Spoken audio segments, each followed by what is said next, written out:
El Cid Campeador, España, parte 2. Completemos aspectos mencionados del poema de Mío Cid. En el primer cantar vimos al Cid desterrado del reino de Castilla por el señor Don Alfonso. El Cid Campeador y sus vasallos entraron en tierras ocupadas por árabes y lucharon denodadamente contra ellos.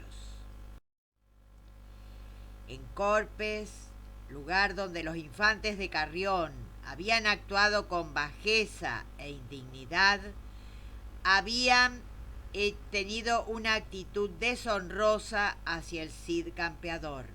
No eran personajes dignos del Cid. Estos jóvenes demostraron ser pervertidos, cobardes, resentidos. Los infantes de Carrión se habían vengado del Cid en la persona de sus hijas. Ante la indignidad mostrada por estos infantes, el Cid reclama justicia a las cortes reunidas en Toledo.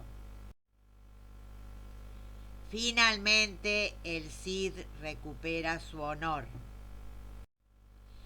Ahora sus hijas se casarán con los infantes de Navarra y de Aragón, quienes están emparentados con reyes. Ya antes de este relato, el Cid Campeador había tenido problemas con el rey don Alfonso de León. Estos problemas se habían remontado a tiempos pasados. Cuando murió el rey Fernando, el reino se había dividido de la siguiente manera. Sancho había recibido Castilla, Alfonso había recibido León, García había recibido Galicia y doña Urraca había recibido Zamora. Sancho no había consentido esta división y comenzó la lucha contra el cerco de Zamora.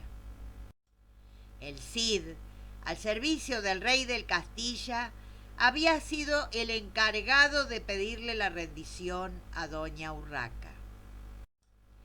Se produjeron intrigas palaciegas y Bellido Dolfos, por orden de la princesa Urraca, mata a Sancho.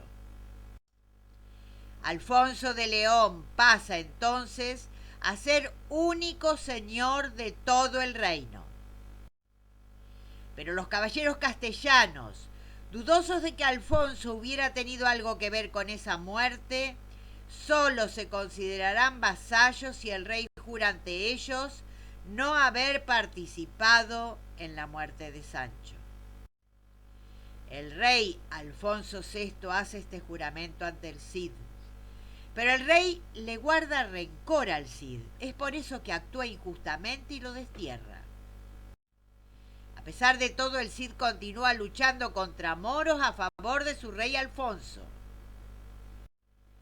El Cid se reencuentra con su esposa e hijas y termina victorioso sus campañas. Muere en Valencia cuando se produce una invasión musulmana. Entonces sus vasallos retoman su cuerpo y lo llevan a Castilla, donde lo reciben con los más altos honores. Europa había fracasado en su tentativa de lograr la unificación que pretendió Carlomagno. El orden y la seguridad pública peligraban. Los señores locales trataban de acaparar esa seguridad. Los países occidentales se fraccionaron en incontables señoríos. Los países europeos se poblaron de castillos y monasterios. En los castillos se aprendía el arte militar. En los monasterios se conservaba la cultura. También comenzaron a surgir las primeras universidades. La Iglesia alcanzó el apogeo de su prestigio político al triunfar en su contienda sobre los emperadores germánicos. La Iglesia organizó varias expediciones militares contra los musulmanes. La idea de la Iglesia era recuperar los lugares santos de Palestina que habían sido ocupados por árabes. Durante la Edad Media, la vida no era fácil.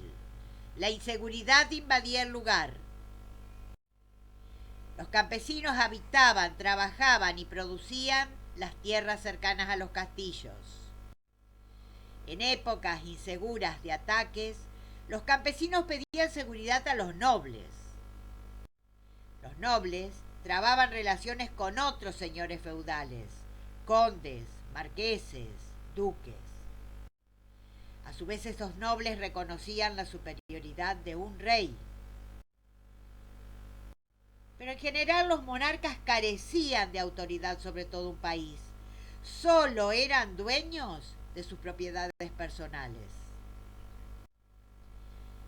De este modo se establecía una relación entre un rey y su vasallo. Se realizaba un acto que se llamaba homenaje, que era un acto simbólico.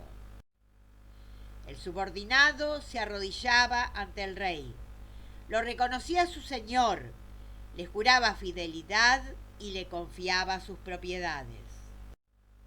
El señor lo aceptaba como vasallo, le prometía su protección entregándole un beneficio, le donaba bienes y lo investía como vasallo. Los beneficios recibidos por los vasallos se llamaban foedum o benéfico.